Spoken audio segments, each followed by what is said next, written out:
আপনারা দেখছেন দৈনিক নয়া দিগন্ত। দর্শক, দেখানোর চেষ্টা করছি ঢাকা বিশ্ববিদ্যালয় কেন্দ্রীয় মসজিদ প্রাঙ্গণের পাশে, যেখানে জাতীয় কবি কাজী নজরুল ইসলামকে সমাহিত করা হয়েছে। ঠিক তার পাশেই কবর খননের কাজ চলছে।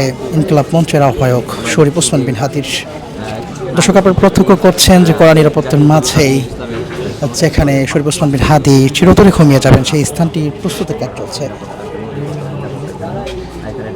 দর্শক, আপনাদেরকে একটু জানিয়ে রাখতে চাই, বিদ্রোহী কবি কাজী নজরুল ইসলামের সাথে তাকে সমাহিত করা হোক এমন দাবি আমরা গেল কয়েকটি আন্দোলনে কিন্তু দেখেছি। জুলাই বিপ্লবীরা, বাংলাদেশের সচেতন মানুষ, তারা বলছিলেন শরীফ ইসলাম হাদি যে সততা এবং ইনসাফের প্রতীক এবং তিনি যে ধরনের সত্তা প্রকাশ করেছেন, তাকে অবশ্যই জাতীয় কবি কাজী নজরুল ইসলামের সঙ্গে সমাহিত করা হবে। যদিও শরীফ ওসমান বিন হাদির ইচ্ছা ছিল তার বাবার সঙ্গে তাকে সমাহিত করা হবে।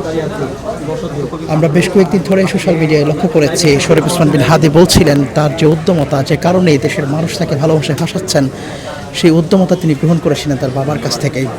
কবিতার শুভাকাঙ্ক্ষী দেশ ও দেশের মানুষের কথা চিন্তা করে এই মুহূর্তে আপনাদেরকে যে স্থানটি দেখাচ্ছি, সেই স্থানেই অনন্তকালে যাত্রা করবেন শরীফ ওসমান বিন হাদি।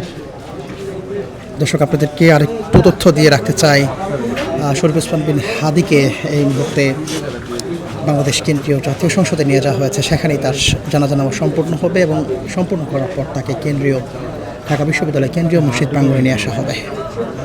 দর্শক, আপনারা দেখছেন, আমরা দেখানোর চেষ্টা করছি যে স্থানটিতে আসলে কবর খনন কাজ হচ্ছে, সেখানে ঢাকা বিশ্ববিদ্যালয় কেন্দ্রীয় ছাত্র সংসদের নেতৃবৃন্দরা রয়েছে বাংলাদেশ ইসলামী ছাত্র শিবিরের সাধারণ সম্পাদক, তারা এসছেন পুরো বিষয়টিকে পর্যবেক্ষণ করার চেষ্টা করছেন।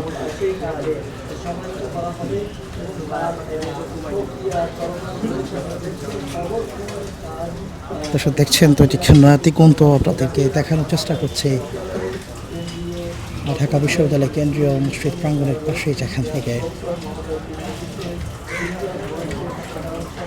দর্শক আপনারা ইতিমধ্যে জেনেছেন যে ইনকিলাব মঞ্চের মুখপাত্র, তিনি ঢাকা নির্বাচনের গণসংযোগকালে রাজধানীর বিজয়নগরে দুজন আতাতুইর হাতে তিনি গুলিবিদ্ধ হয়েছেন এবং তাকে প্রাথমিক পর্যায়ে ঢাকা মেডিকেল কলেজ, পরবর্তীতে এভার কেয়ার এবং গেল সোমবারে তাকে সিঙ্গাপুর জেনারেল হাসপাতালে নিয়ে যাওয়া হয়। সেখানে চিকিৎসাগত অবস্থায় তিনি মৃত্যুবরণ করেছেন। গেল বৃহস্পতিবার আনুমানিক 9:45 সময় ওসমান বিন হাদির অফিসিয়াল ফেসবুক পেজ এবং ইনকিলাব মঞ্চের অফিসিয়াল ফেসবুক পেজে খবরটি নিশ্চিত করা হয় এবং এর পরবর্তীতে আমরা দেখেছি শাহবাগ সহ রাজধানীর গুরুত্বপূর্ণ ফটকে জুলাই যোদ্ধা, দেশের সচেতন মানুষ হাসপাতালে নেমে এসছেন। তারা বলছেন যে হাদির এই মৃত্যু কোনো মতেই মেনে নেওয়া যায় না এবং এর পেছনে যারা দায়ী তাদেরকে খুব দ্রুত সময় শাস্তির আওতায় নিয়ে আসতে হবে। দর্শক, হাদি হত্যার হাদিকে গুলিবিদ্ধ করার 1 সপ্তাহ পেরোলেও এখন পর্যন্ত খুনিরা কিন্তু রাষ্ট্রের ধরাছোঁয়ার বাইরে।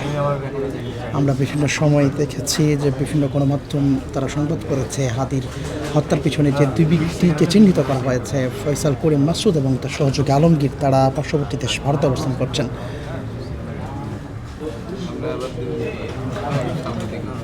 দর্শক, এই পুরো এলাকাতেই ঢাকা বিশ্ববিদ্যালয় কেন্দ্রীয় মসজিদ, এখানে কবর খননের কাজ চলছে। পুরো এলাকাটি আইন শৃঙ্খলা বাহিনীর দ্বারা কড়া নিরাপত্তা জোরদার করা হয়েছে। সাধারণ মানুষের প্রবেশ নিষিদ্ধ করে দেওয়া হয়েছে।